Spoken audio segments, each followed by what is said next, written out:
What's the millennial question? Apparently, millennials as a generation, which is a group of people who were born approximately 1984 and after, are tough to manage. And they're accused of being entitled and narcissistic and self-interested, unfocused, lazy. But entitled is the big one. And because they confound leadership so much, what's happening is leaders are asking the millennials, what do you want? And millennials are saying, we want to work in a place with purpose, love that. We want to make an impact, you know, whatever that means. We want free food and beanbags. And so somebody articulates some sort of purpose, there's lots of free food and there's beanbags, and yet for some reason, they're still not happy. And that's because they're missing, there's a missing piece. What I've learned is that I can break it down into four pieces, right? There are four things, four characteristics. One is parenting, the other one is technology, the third is impatience, and the fourth is environment. The generation that we call the millennials, too many of them grew up subject to, not my words, failed parenting strategies, you know? Where, for example, they were told that they were special all the time. They were told that they could have anything they want in life, just because they want it, right?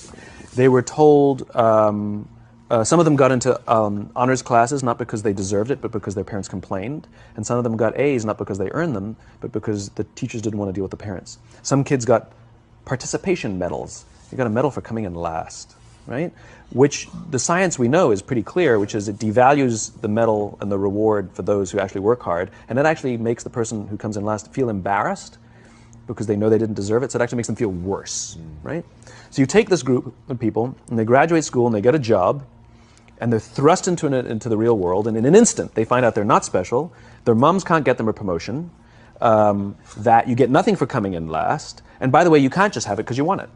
Right? And in an instant, their entire self-image is shattered. And so you have an entire generation that's growing up with lower self-esteem than previous generations.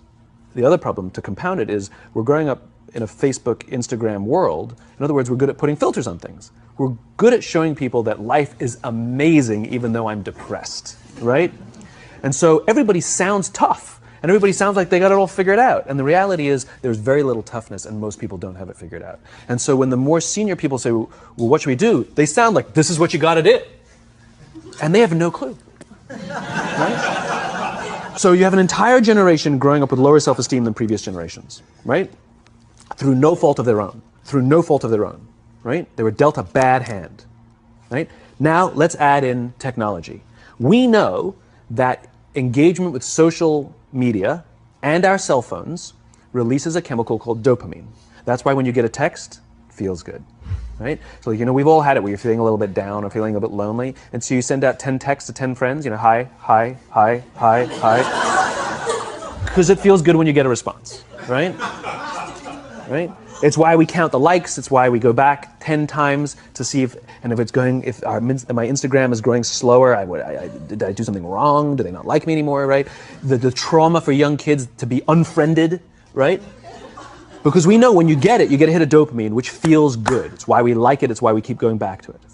Dopamine is the exact same chemical that makes us feel good when we smoke, when we drink, and when we gamble.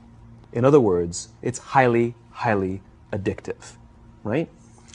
We have age restrictions on smoking, gambling, and alcohol, and we have no age restrictions on social media and cell phones, which is the equivalent of opening up the liquor cabinet and saying to our teenagers, hey, by the way, this adolescence thing, if it gets you down.